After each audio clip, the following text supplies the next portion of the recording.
você, se você tivesse que resumir, qual o seu sonho hoje? Meu sonho hoje...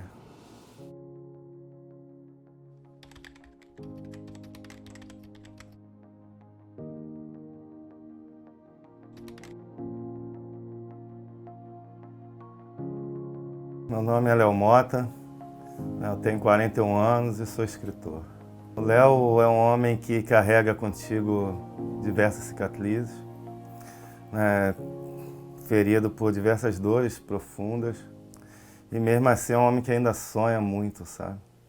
Sonha um dia num futuro melhor, né, e é um cara que tem a vida, né, marcada por muitas coisas, né, do passado, mas que nunca deixa de acreditar. Eu fui criado por uma avó extremamente amorosa, né, que eu vivi naquele lar desde 6 meses de vida. Né, ali eu, como uma criança pobre, eu posso dizer que tive tudo. Né, tive uma escola, tive a oportunidade de criar amizades, né, que algumas delas eu carrego até hoje. Ali na minha infância eu também conheci alguns esportes, né, cheguei a jogar futebol até os 14 anos. Né, e ao mesmo tempo faltava muita coisa. Né, eu sentia saudade de uma mãe, sentia falta de um pai. Como você conheceu o pai do Léo? Pai. O pai, né? Eu conheci, eu fiquei noivo com 13 anos de idade. A gente se dava muito bem, namorando daqui, dali. A avó dele me adorava. Até hoje as filhas dele não gostam de mim, né? Aí pronto. Mas só que o pai dele gostava muito de baile, né? Aí não deu certo. Aí me separei. Eu não conhecia a mãe do Léo, ela também não me conhecia. Nós morávamos no mesmo bairro, mas nós morávamos distante um do outro. Né? Mas nesse clube onde nós nos encontrávamos, nós participávamos aos sábados de uma feijoada que tinha lá, muito falado, muito tradicional na época, lá no Helênico, né? Lá na rua Itapiru, lá no Catumbi. O bairro todo ia para aquele local ali. Então ali os jovens paqueravam tal, e tinha aqueles lances ali, e foi quando surgiu um lance meu com a mãe do Léo. Aí eu estava trabalhando no supermercado Nova Olinda. Aí fui no botequim tomar uma laranjada, né? Que eu bebia muito, eu alcoólatra, bebia muito. Aí me fez mal, é engraçado, me fez mal. Aí o gerente falou assim, aí ela não tá grávida não? Eu grávida? Quem tá maluco? Não posso nem pensar, porque eu tenho que trabalhar para ajudar minha mãe. Assim, mas, aí tá, então os caras, eu vou fazer um... Aí fui no médico. A minha filha, você tá grávida. Aí eu fui pedir as contas, com vergonha, né? Vergonha dos outros ver minha barriga. Aí eu parei de sair no carnaval até ele nascer. Aí quando ele nasceu muito doente, que eu comecei a insistir em tirar ele, insistir, tomar tanto remédio, que aí demorou muito que cresceu minha barriga. Aí os 7 meses que cresceu um pouquinho. Aí ele ficou uns 6 meses internado, devido... Eu tive sífilis, tive tudo. Porque o remédio era muito forte que eu tomava, né, para tirar. Porque eu não queria filho, de 9 anos, não queria. Por causa da minha mocidade. Aí não saiu, aí teve que nascer mesmo. Aí ficou 6 meses lá na policlínica, internado, saiu. Aí ficou comigo e os avós, ficava para lá e para cá. Até que uma vez eu fui lá. A avó dele estava na igreja orando, eu não era cristã. Chamei ela, entreguei ele com 9 meses para criar para mim. O que me marcou muito a minha infância foi o Dia dos Pais, né? Que a gente sempre ali criava alguma lembrancinha, a turma inteira. Seja até um pente de cabelo ou um espelhozinho naquela data do Dia dos Pais. E eu era sempre aquele menino que ficava na porta da escola, com o pé atrás de voltar para casa porque não tinha para quem entregar, né? Meu avô me criou e sempre deixou claro que não era pai, né? Que era, para mim, ali um avô. Né? Então ficou sempre um vazio. Uma infância cercada de amor, mas sempre faltando o que, sabe? Então, minha infância com o Léo foi um pouco curta, né? Devido os problemas dele, né, devido à situação dele. Foi mais depois que a gente já estava bem maior. E foi os momentos que ele estava afastado, né, das drogas, foi momentos muito bons. Então a minha infância foi marcada não só pelo amor, mas também pelo um vazio. Até que a vida me leva à primeira perca e muito marcante. Aos 14 anos eu perco, né, a mulher que me criou ali até aquela faixa etária. E eu conheço um outro lado da vida. Nessa mesma época, minha mãe deu derrame. Aí embolou tudo, eu tive que cuidar da minha mãe. Aos finais de semana eu ia lá ver ele, quando dava para me ver, quando não dava. A minha mãe morreu, arrumei esse pai dos meus filhos. Aí fui tendo um filho atrás do outro, tive 7 filhos. Aí também, fiquei 17 anos junto, me separei, meus filhos tudo pequenininho. Até que esse menino foi para minha companhia com 14 anos, que é a comunidade, né? Sabe como é que é, né? Quando eu chego nas drogas, aos 14 anos, eu tinha perdido, né, a mulher que me amou e me criou, né, minha avó. E ali rompeu um vínculo familiar muito grande. Eu passei um tempo morando com a mãe do coração, né, que é a minha tia, Lúcia. Mas aí eu fui morar com a minha mãe numa comunidade. E ali eu já não tinha mais aquele olhar atento de uma avó preocupada que me buscava muitas das vezes nas portas das escolas. E ali foi uma nova fase da minha vida, sabe? Fui para uma outra comunidade onde eu criei novas amizades, uma nova escola, né? Tentava manter a minha vida ainda no esporte, no futebol. Mas no meio do caminho, no horário de recreio da escola pública, me ofereceram, né?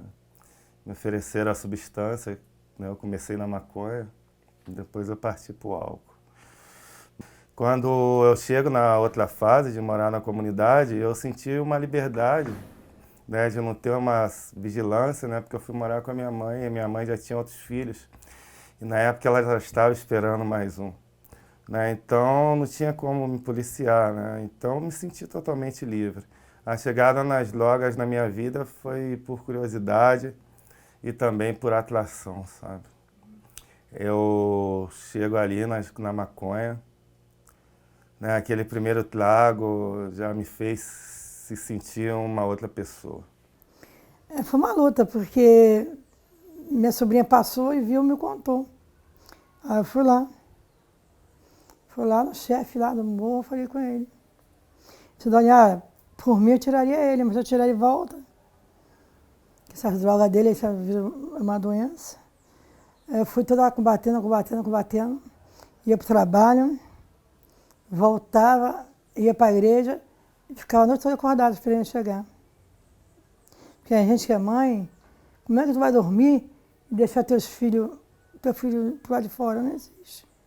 Então, quando ele iniciou, né, trajetória para essa vida, nós éramos muito novos. A gente veio crescer depois, mas pegamos boa parte do estado dele, né, fora de si, que era muito nítido quando ele estava possesso pela droga, né? E a minha busca por descoberta do novo mundo não parou por aí. Né? Cheguei cada vez mais conhecendo pessoas na comunidade, né? Conhecer pessoas no mundo do tráfico de drogas, a qual ali eu me via também no meio deles, né? Com envolvimento muito intenso, né? Cheguei aos 15 anos a cometer pequenos delitos, né? Eu jurava que nunca ia fazer, mas quando eu via eu já estava correndo junto com aquela rapaziada ali, né? Até que eu conheço, né, uma outra pessoa, volto a morar na comunidade a qual eu cresci com a minha tia, porque a minha mãe já não dava mais conta, né? Outros 6 filhos, um bebê recém-nascido e eu já mergulhado nas drogas, porque o meu mergulho nas drogas ele foi intenso. Com pouco tempo, todo mundo já sabia que eu era usuário. E não fiz questão de esconder para ninguém, sabe? Eu sou um cara que tudo que eu passo, eu nunca quis esconder. Pelo contrário, eu ali me mostrava para as outras pessoas, mas eu não via que com 15 anos eu estava perdendo o rumo da minha vida, né? Ali com 15, as pessoas apostavam que eu não completaria 18. Até que a minha mãe já não aguenta mais e eu volto a conviver com a tia, né, em uma comunidade. Então, meu sentimento, eu não sei nem descrever, era um sentimento, era muita tristeza ver meu irmão daquela maneira, era muita dor de cabeça que a gente tinha, às vezes sentimento de raiva, porque a gente tentava várias vezes e não parecia que não surgia efeito, que ele não ia sair daquele buraco. Então era um sentimento muito, muito triste mesmo. Conheço uma menina que a gente acaba tendo um relacionamento maior e acabamos num relacionamento sério e com 15 anos ainda já estava indo para a minha primeira paternidade, né? Era uma gravidez, né, não planejada, não planejamos nada. Na verdade, muitas das vezes eu não sabia nem o que estava fazendo, eu não tinha nem a noção da responsabilidade do que era ser pai ali, eu com 15 anos de idade e ela também. Mas até eu chegar nesse momento, eu era apenas um usuário. Eu usava quando tinha, usava quando dava, eu usava, mas ao mesmo tempo ainda conseguia fazer atividades produtivas na sociedade. Eu conheço a cocaína e de imediato vem a separação, né? Porque a cocaína começou a falar mais forte na minha vida. Embora eu tentasse dar atenção a ela, antes da cocaína eu ainda conseguia dar atenção, né? À companhia que eu tinha, ao meu filho. Depois da cocaína, não mais. Todas as minhas atenções eram voltadas à cocaína, ao uso da droga. Eu fazia tudo pelaquela substância. Eu entrei na comunidade e ali durante a fila do ponto de venda, eu encontrei uma velha conhecida, a qual ela me convidou para ir na sua casa, para dividirmos, né, as drogas que eu havia comprado, ela também, acompanhada do marido também. E fui. Chegamos lá, né, naquela casa, usamos muita droga naquela noite, e no meio da noite uma pessoa chegou. Era uma mulher, né? E ali eu fui apresentado àquela mulher. Ali eu despertei o interesse de ficar com ela. Ela aceitou.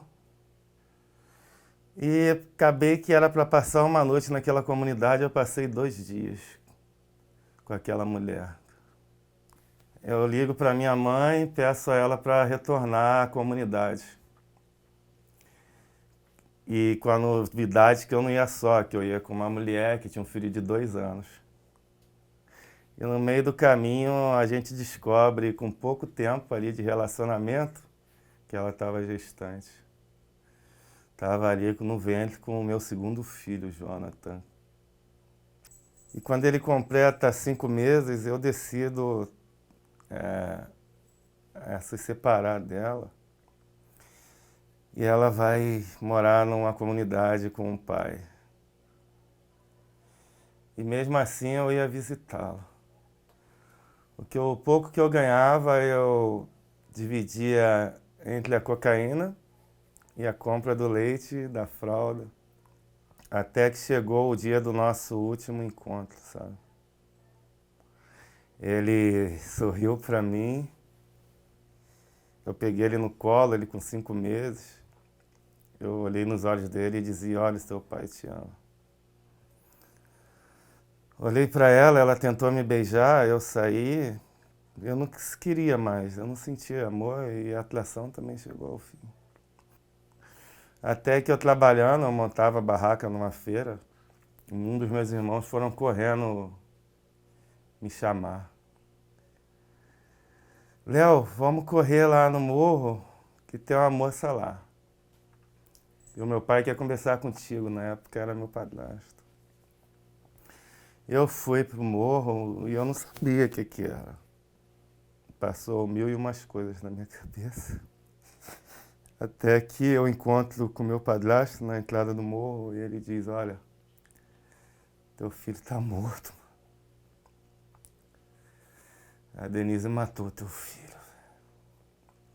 assim? Eu tava no meu, eu me lembro, eu estava no meu trabalho, o padrasto dele foi lá com 3 meninas. Ô Yara, a menina tá te procurando aqui. Me procurando pra quê? Ah, não, veio avisar a senhora que teu neto morreu. Pensei que meu neto, mas pensei que fosse o mais velho, né? Mas como é? Era o mais novo. Ele era igualzinho a mim, 5 meses. Aí eu fui lá pra Vila do João, atrás dela. Mas aí eu fui direto na casa do meu irmão. Meu irmão era sargento do Corpo do Bombeiro, né? Morava em frente ao posto de saúde. Eu falei com meu irmão, meu irmão, meu neto tá morto aí desde 1 hora da tarde, não fez nada. Eu disse, não sabia que essa criança vai ser o neto, não. Adicionou o Corpo do Bombeiro. Aí eu fui atrás da menina, né? Porque eu só acreditava que eu vi isso na televisão. Olha, uma coisa que realmente acompanhamos a tristeza dele. Chego lá no hospital, lá no posto de saúde, as enfermeiras olham e falam, ele está na sala ali, se eu fosse o senhor eu não ia lá, porque ele foi espancado. E ele está muito marcado. Eu falo com ela, eu vou entrar porque é meu. Pode estar morto, mas é meu. Entrei e eu vi aquele corpinho ali, sabe? Era uma sala muito fria que ela ligou o ar. Eu olhei os hematomas ali. Ele estava com a camisa do Flamengo. Ele tinha um paninho branco em cima. E eu olhei e falava, essa é a loucura que ela fez. Como é que ficou o seu coração com tudo isso? Você sendo mãe? Foi uma perca que a gente não entendeu, mas só tem essa depressão. Por que a senhora, né, tem os filhos tudo vivos, os outros falam, a senhora via se deitada no sofá, triste. Mas já perdi muito. Mas já perdi esse meu neto. Primeiro neto que eu perdi. Por assim mesmo, assassinar, porque ela não me deu para mim criar, né? Mas foi muito difícil, como eu acho que é difícil para ele até hoje também. Do jeito que foi feito, né?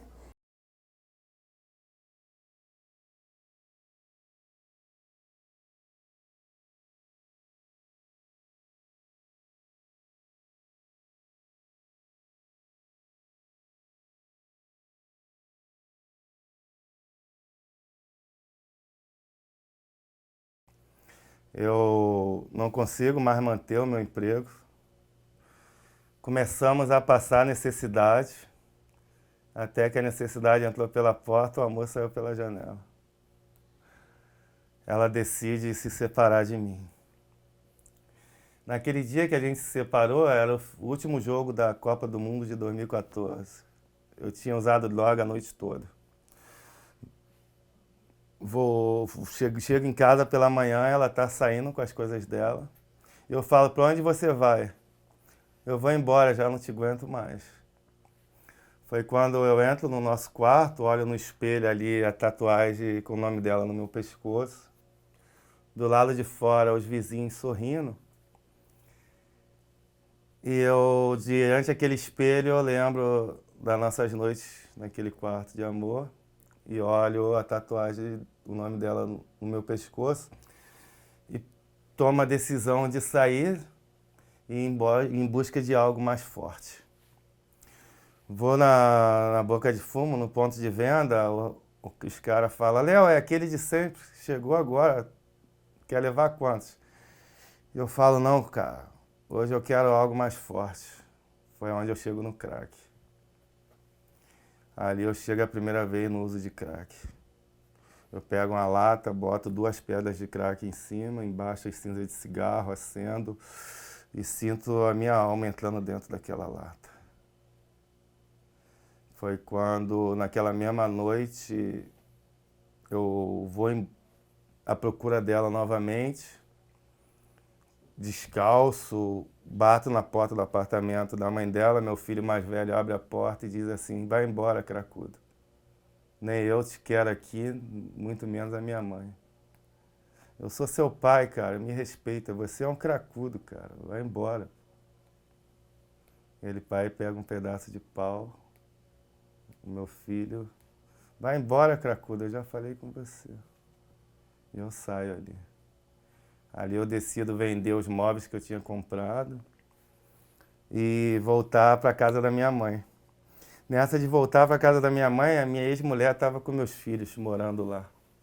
Eu falava com ela assim, me aceita de volta que eu sou o homem da tua vida, eu cometi um erro, ter te largado e voltado para outra e tal. Ela fala, Léo, eu já estou em outra, cara. E teus filhos também não vai merecer ter um pai como você aqui dentro de casa. E foi aí que você foi para as ruas?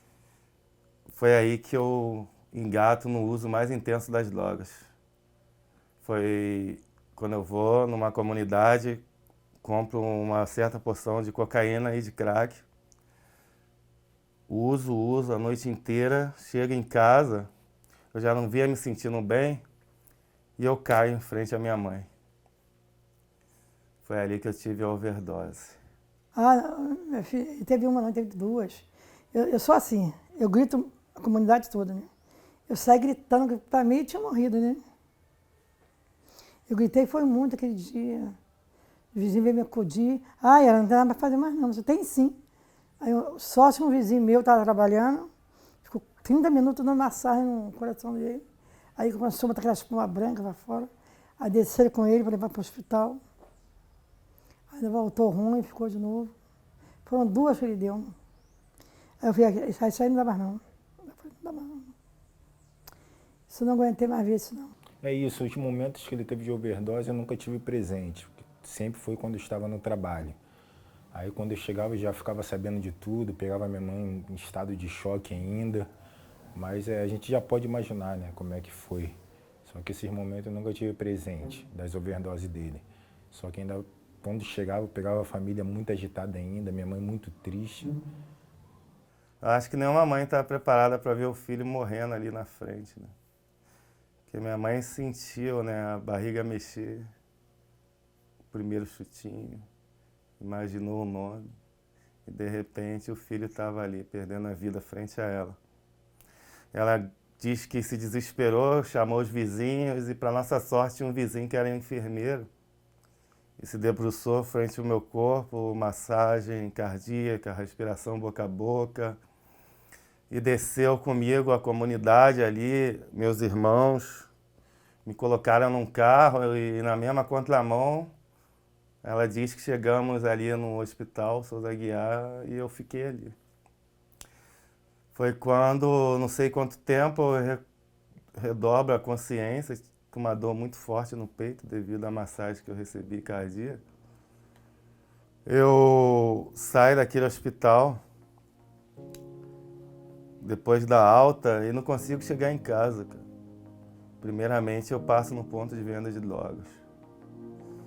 Quando eu entro em casa, minha mãe se desespera e eu tomo a decisão, quer saber, não vou fazer minha mãe sofrer mais não.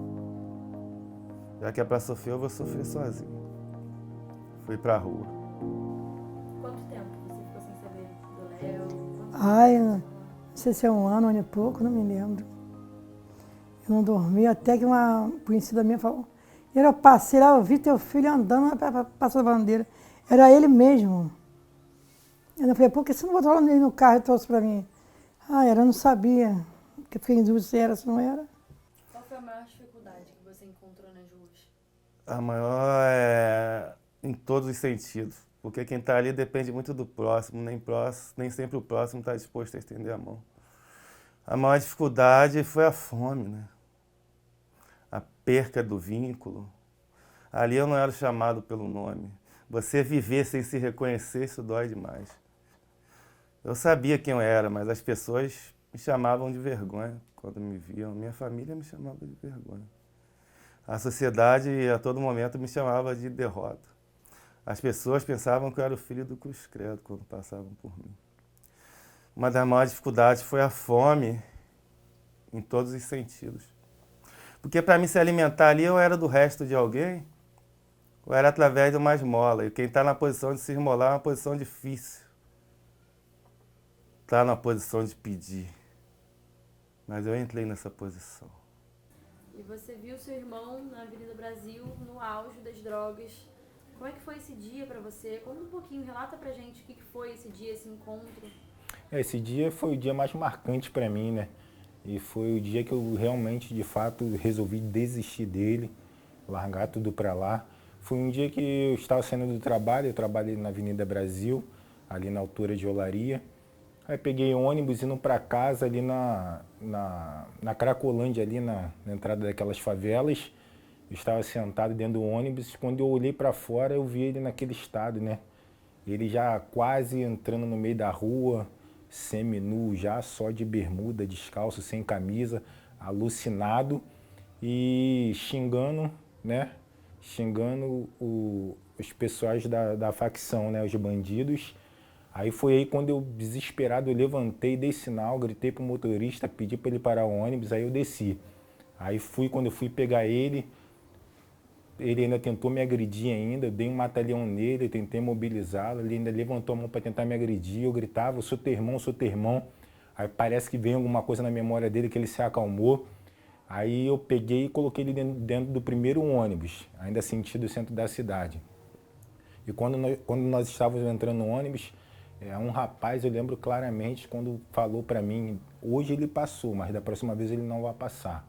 Ou seja, aquele dia ali foi um dia que eu creio que foi Deus mesmo que me direcionou, porque se ele não morresse atropelado, ele estava muito alterado, ele ia morrer para o pessoal da facção que estava lá, que não estava fora de si, em efeito de drogas. Aí quando chegou ali perto do centro da prefeitura ali, próximo a Presidente Vargas, naquele chafariz, eu levei ele, aí deixei ele lá também ele começou a tirar a roupa, aí eu deixei ele deitado lá. Aí vim em casa de carro, peguei meu pai para buscá-lo. E aquele dia ali para mim eu desisti do Léo naquele dia. Por coincidência foi o dia que ele começou a reagir, né?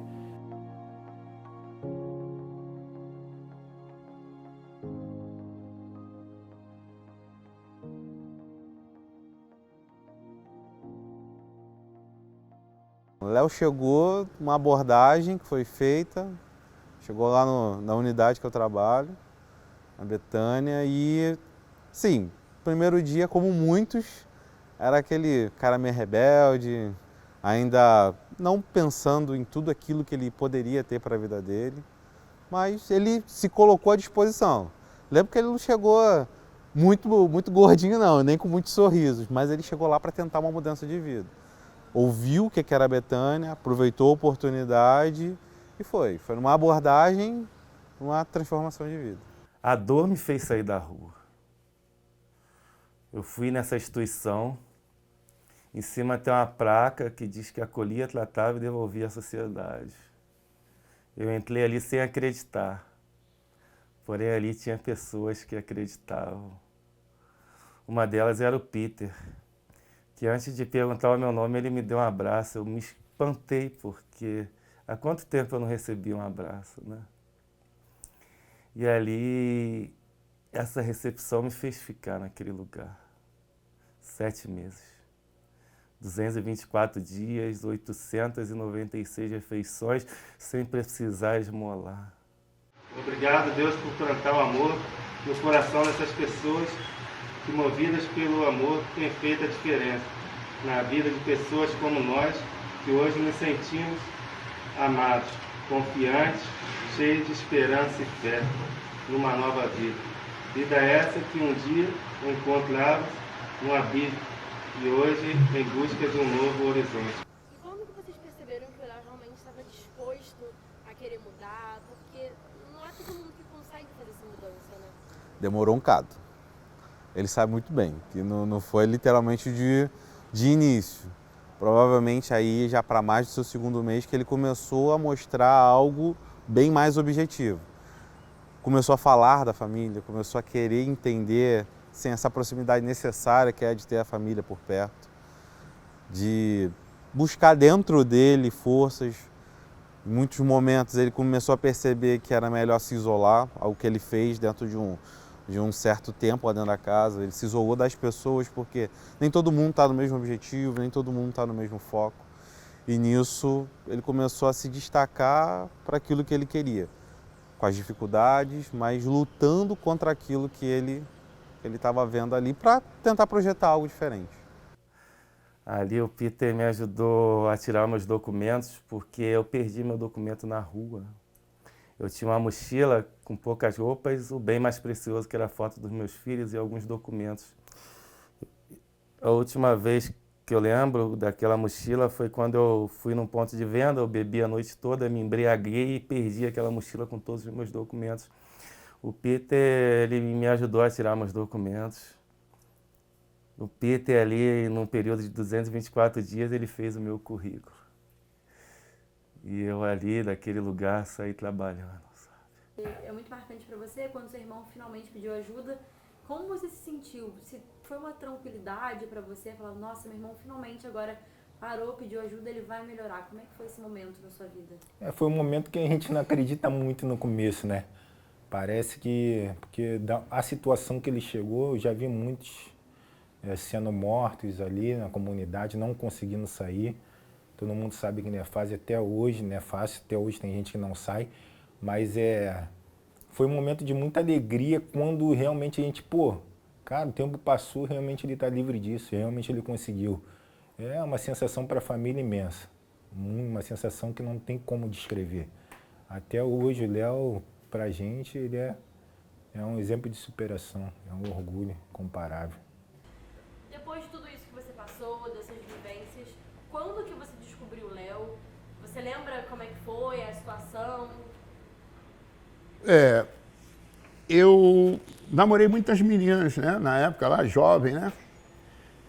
Eu era um criolinho legalzinho, né? Inteirinho, tal, policial. Eu tinha um bom carro na época, né? Então, acontecia as paqueras, né? As menininhas querendo namorar o negão aqui, negão viúvo, né? Policial. E eu namorei uma menina que a mãe do Léo também conhecia ela. E o que ocorre? Por coincidência, a mãe do Léo, o irmão do Léo, namorou a filha dessa menina. E aí eles marcaram um domingo para o encontro de famílias, né? Tal, aquele negócio todo. E chegando lá, ela perguntou, a mãe do Léo perguntou para essa menina se ela me conhecia, que eu era muito conhecido no bairro, lá no Catumbi. E aí a mãe do Léo perguntou a ela e ela falou, eu conheci o Paulo, ele foi meu namorado, eu quase casei com ele, verdade, quase casamos. E aí ela pegou e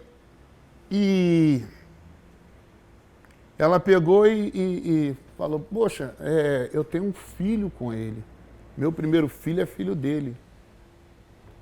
Aí essa menina pegou e ficou na dela. Assim que o pessoal saiu, ela foi e me ligou, Paulo, eu tenho uma surpresa para você. Ela tem um filho que eu pensava que era meu filho. Eu falei, pronto, a Conceição hoje vai revelar que ela tem um filho meu. Né? Mas não, aí ela falou, você lembra da Cristina, da Yara Cristina? Eu falei, lá do Catumbi lembra. Ela falou, olha só, eu vou te contar um segredo aqui. Senta aí para você não cair da cadeira. Eu falei, o que é? Ela tem um filho teu, o Léo. O nome dele é Léo. Eu falei, filho meu? Que isso? Não tem nada, foi só um lance com ela. Tem um filho teu. Aí ela pegou, mandou uma foto, falou, eu estava no computador, ela mandou uma foto cujo Léo estava de um jeito igual eu tenho uma foto. Aí eu falei, tu tá louco, essa foto é minha, quando eu era jovem aí no Catumbi, essa foto é minha. Ela falou, não, isso aqui é teu filho. Ah, foi um momento de muita alegria, né? Porque eu sempre quis um pai, né? Eu fui aquela criança que sempre acreditou no super-herói, né? E eu conheci o meu super-herói depois de 38 anos, sabe? Hoje eu tenho um amigo, um confidente e um ombro amigo para chorar. Né? E foi tudo num ano de muita descoberta. Conheci o meu pai, foi no mesmo ano do lançamento do meu primeiro livro, na Bienal Internacional. Foi no mesmo ano que nasceu a minha caçulinha, que fecha um ciclo de sofrimento na minha vida, porque eu mergulho no sofrimento depois da perca de um filho assassinado. E hoje meu pai é um grande amigo na minha vida. E aí veio o lançamento do livro dele. Chegou o lançamento do livro dele, eu falei, agora é a hora. Na Bienal do Livro, lançamento do livro dele, eu falei, eu vou estar lá. E eu fui para a Bienal. Eu e minha esposa, falei para minha esposa, vamos para a Bienal que o Léo está lá, vamos lá conhecer o cara lá pessoalmente, lá, vamos ver ele lá. E fomos para lá. Chegando lá, eu pedi informação a uma menina que estava ali, atendendo ali as pessoas.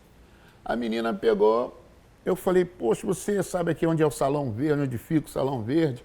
Vai ter lá uma palestra lá com o Léo Mota. Ela falou, a palestra do Léo Mota, assim, eu gosto muito do Léo e tal, aquele negócio todo. Aí eu falei, para lá mesmo. Ela me informou onde ficava. Quando eu agradeci ela, virei as costas, ela virou para mim e falou, o senhor é o pai dele. O senhor é o pai dele. Eu falei, caramba. Aquilo me emocionou bastante, né? Eu indo em direção a um camarada que eu nunca tinha visto na vida, e uma pessoa que também nunca me viu, não sabia da história, não sabe de nada, me chama, vira, o senhor é o pai dele, né? Eu falei, e aí? Sou o pai, não sou o pai? O que eu falo para ela? Aí eu fiz um papo firme e dei um sorriso e fui andando. O dia que eu conheci o meu pai foi o dia que não tem como descrever, né? Porque não é um dia comum, né? Eu acordei sem pai e fui dormir com o pai. Né? Foi um dia ali que eu me senti com total pertencimento e preenchimento de vida. Né? Ali eu via que tudo que eu passei talvez já estava escrito. Quando acabou lá a palestra dele, veio os autógrafos, aí eu me aproximei dele. Foi a primeira vez que eu cheguei perto dele. Conheci ele assim, né? Cara a cara. Eu peguei, eu falei, cara, tudo bem? Como é que tá você? Eu sou o Paulo Carvalho e tal. Aí ele olhou assim para mim. Aí eu falei para ele, cara, olha só, eu vim aqui para comprar o teu livro, você autografar para mim, e eu quero te dizer o seguinte, nós temos um livro para escrevermos juntos. Aí ele olhou para mim e falou, pô, cara, agora não dá, porque eu estou aí com um projeto aí com a Ana Paula Rose, com o Fábio Assunção. Aí eu falei, nosso livro é bem mais importante do que esse pessoal aí, do que um livro com esse pessoal. Aí ele, mas podemos ver aí e tal, uma hora dessa aí. Eu falei, pô, você gosta de feijoada? Ah, gosto. Eu falei, então vamos fazer o seguinte, vamos marcar uma feijoada. Eu tenho um restaurante e eu gostaria que você fosse lá, no meu restaurante, para nós estarmos. Aí ele pegou e falou, pô, legal, quando? Eu falei, domingo X. Aí ele falou, tá legal, tá marcado. Aí a esposa dele botou lá na agenda dele e ele veio ao nosso encontro, né? Nós nos comunicamos durante o período e ele, não, vou estar aí. Eu falei, legal. Quando ele chegou, ele olhou, viu aquele grupo, né? Pessoas com a mesma cara dele. Ele se espantou, assim, olhou e falou, pô, essa galera aqui parece muito comigo. O que é isso aí? Eu falei, cara, a vida é assim mesmo, todo crioulo se parece. Tá? Brinquei com ele, aí falou, pô, minha mãe era muito arteira. Eu tô meio desconfiado disso aqui, cara. Eu falei, aí minha filha começou a chorar, né? Minha filha mais velha começou a chorar. Aí eu falei, Léo, o problema é o seguinte, nós vamos comer uma feijoada assim, mas nós temos outros assuntos aqui para estar aí digerindo também. Você é meu filho, cara. Aí veio a choradeira, veio os abraços, né? Todo mundo já chegou. Aí ele até falou, pô, eu procurava um pai, encontrei um irmão. Eu não morri na rua, não morri nas drogas, e porque eu tinha que viver aquele momento ali, sabe? Eu não podia morrer sem pai, né? E hoje estamos aí, caminhamos lado a lado, se respeitamos, se abraçamos, se confidenciamos. Hoje parece que nascemos realmente um para o outro. Boa tarde, todos que me acompanham já sabem da nossa trajetória. Hoje é o primeiro ano ao lado do meu pai, é o primeiro ano que a Esté está no colo do pai. Então hoje é um dia de muita importância, né, meu pai? Queria aqui agradecer a todos, hoje também na companhia dos meus irmãos, né, as pessoas queridas, amigas e que estão sempre na minha companhia. Felicidade total, né? Isso é feliz, eu estou muito feliz hoje, meu coração está palpitando forte, batendo forte, por estar aqui com meu filho, meu primeiro ano com ele, após 38 anos, né? A descoberta, agora descobri, ele é meu filhão, tá aí conosco, tá participando.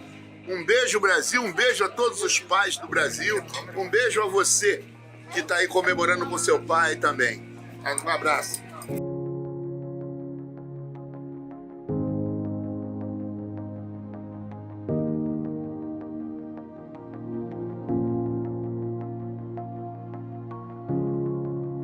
Quando eu conheci ele, eu estava num lugar e ele em outro, a gente se conheceu através da página dele, né? E aí, quando ele me mandou mensagem, que eu aceitei ele no Facebook, né? Como eu te falei, eu estava passando por uma situação muito difícil, né? E ele tinha me perguntado se eu era feliz, e eu disse que não, 100% não, né? Aí foi quando ele me ofereceu o convite e perguntou assim, quer ser feliz do meu lado? Aí eu estava livre e desimpedida, né? Eu digo, oxente, por que não? Aí eu vim pra cá, né? E eu não tive nenhum medo. Ele foi muito sincero comigo, me contou tudo da vida dele, não me escondeu nada, absolutamente nada, né? E aí, quando eu já comecei a andar com ele, nas palestras dele, nesses trabalhos social dele, é que muitas das vezes algumas pessoas perguntavam para mim, como que foi para ti se envolver com o Léo assim, sabendo que ele já foi morador de rua, que ele é um ex-morador de... Tu não tem um receio assim de ficar com a pessoa que já esteve nessa situação? Eu dizia que não, né? Que eu nunca tive mesmo. Eu tinha assim um orgulho de estar com uma pessoa que é forte, que é incrível, entendeu? Que foi capaz de superar tudo isso, né? Que precisou ser ajudado e que aceitou ajuda. Que sozinho ele não ia conseguir. E hoje você trabalha com a Secretaria de Assistência Social, você escreveu 2 livros contando a sua história. Qual a importância de você usar todas as suas fraquezas, todos os seus momentos mais difíceis para contar essa história? Você acha que talvez possa ser um exemplo para essas pessoas? Sim, sem dúvida. Mostra para elas que a página pode virar. Eu deixo um recado bem claro para a sociedade sobre uma frase que eu sempre ouvi, que pau que nasce torto morre torto. É verdade. Que pau é pau e gente é gente. Podemos se reinventar, se reescrever e a página da nossa vida pode virar. A importância disso, na minha opinião, é uma importância muito grande, que é levar esperança, né? Porque muita gente julga, não tem jeito, não tem condições, acha que onde esse tipo de pessoa se mete não vai sair mais. Eu acho que é levar esperança para as pessoas, né? Para pais, mães, irmãos que passaram o que a gente passou. Olha, esse papel que o Léo vem desempenhando hoje é maravilhoso, é lindo. É pena eu não ter tanto tempo para acompanhá-lo, para estar junto com ele, né? Mas eu acho maravilhoso, eu sinto um orgulho tremendo do que o meu filho faz. O meu filho hoje, ele é um exemplo, né? Ele mostra que a vida pode ser melhor e alguém tem que dar voz, vez e visão àquelas pessoas que estão ali. Ter alguém na rua para falar de quem está na rua é diferente de ter alguém que nunca foi para a rua e vai falar de quem está na rua. Ter uma pessoa que hoje está lá dentro da secretaria, está dentro dos espaços, podendo levar a voz daqueles que estão vivendo essas mazelas, ajuda muito. A gente sabe que não é perfeito, mas cria um ambiente, cria uma atmosfera muito positiva para que as pessoas que estão na rua consigam ser ouvidas de uma forma diferente. Infelizmente, muitos profissionais que estão dentro de abrigos, centros de acolhimento, não têm a experiência, não têm o know-how, não têm, às vezes, a sensibilidade daquilo que é estar na rua e tratam com truculência. Então, quando a gente tem alguém que já passou por aquilo, o toque, o contato é um contato diferente. Então, assim, é algo positivo. Ter o Léo hoje lá dentro, ajudando, colaborando, é algo muito positivo, porque leva uma fala de quem já esteve. A gente sabe que nem todo mundo aceita, né? Até o próprio que está na rua, às vezes, não aceita ter outro falando por ele. Mas dá valor, dá muito valor. Se ele fosse criado diretamente comigo, ele não teria essa história, né? E a história dele é muito bonita. A história dele é exemplo para muita gente. O Léo é um exemplo que eu espero que muitos venham a se espelhar nele, olhar para ele e falar, poxa, se ele conseguiu, eu consigo. Porque quando eu saí da rua, quando o seu Hélio me resgatou lá debaixo do viaduto, me levou para a casa dele, muitas pessoas vieram e pegaram outros meninos, pegaram outras pessoas que ali estavam, né? Eu passei um tempo sem ir lá. Quando eu fui lá, vários já tinham saído dali e conseguiram um abrigo, conseguiram um lugar para ficar. O Léo é uma pessoa que me ajudou, que me ajuda muito aqui. Uma pessoa que, pô, o cara chega, ele conversa com a gente, ele passou a história dele pra gente. Primeiro dia teve neguinho que olhou assim, que negócio de Léo Mota, aí me veio esse nome na cabeça, eu falei, mano, esse nome não me é estranho. Aí um olhou assim, você vai lá? Eu falei, eu vou, mano, esse nome não me é estranho, mas eu nem lembrava onde que era. Eu tinha visto ele na Fátima Bernardes e acabei encontrando com ele aqui. Porra, quando eu vi a história do cara, eu vi ele contando a história dele pra mim, falei, não, cara, se esse cara teve chance, eu tenho também, mano. Se ele se reergueu, eu posso me reerguer. Nada tá perdido. E é o que ele passa pra gente toda vez que ele tá aqui. Não tem nem o que falar desse cara aqui, que...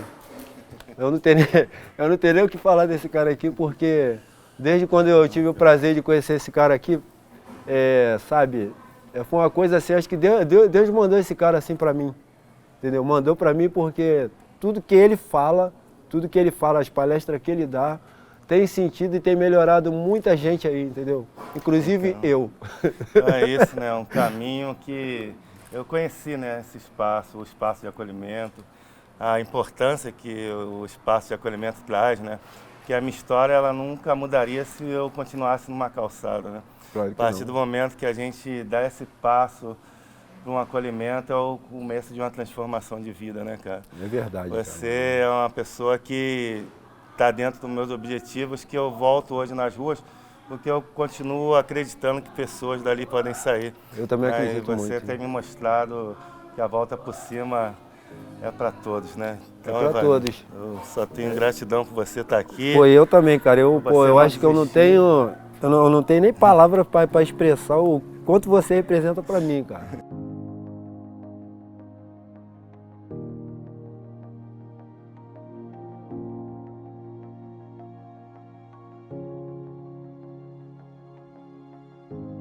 Então o negócio é um negócio sufocante. Rio de Janeiro ele é uma cidade maravilhosa, porém também é muito sufocante.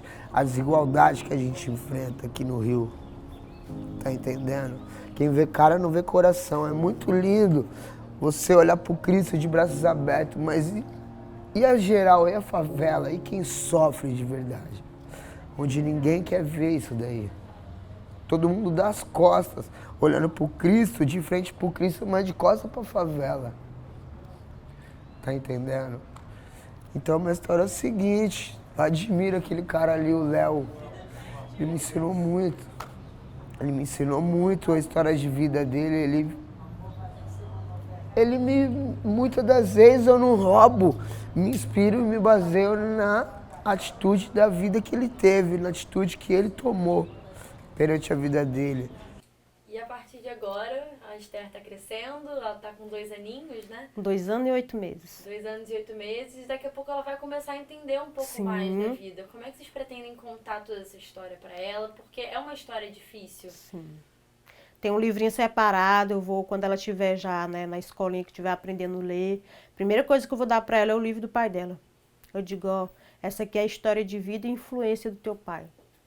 Lê para tu entender quem foi teu pai, o que ele passou, o que ele superou, tudo que ele viveu, né?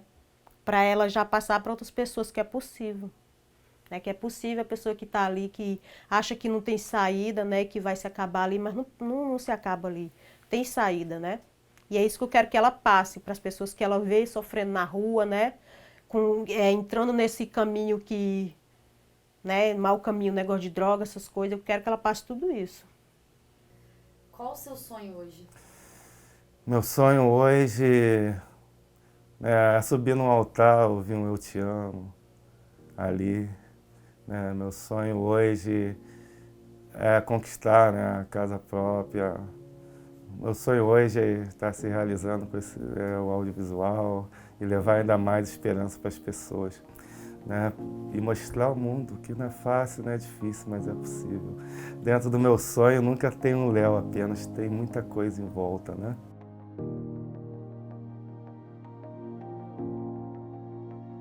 Dias de apego, dias de desespero, traumas sofridos, traumas vividos, sonho roubado, sonho despedaçado, alma sofrida, alma doída, solidão, medo, exclusão, uma vida sem sentido, vida sem razão.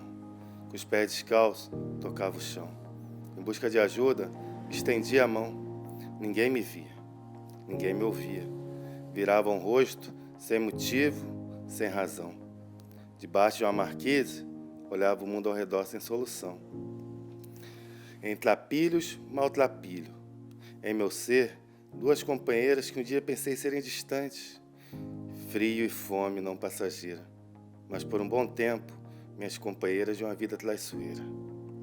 Olhos em lágrimas, lágrimas derramadas, por ter perdido uma vida sonhada. Não sabia, não acreditava, e a cada minuto ali me desesperava. Ai, marquises, ali debaixo, quantas vidas despedaçadas.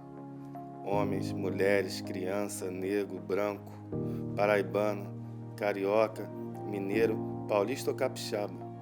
Não importa o motivo ou a razão. Embaixo de uma marquise, há uma só companhia. Exclusão. Sociedade sofrida, iludida, enganada, ao ver quem está ali como ameaça.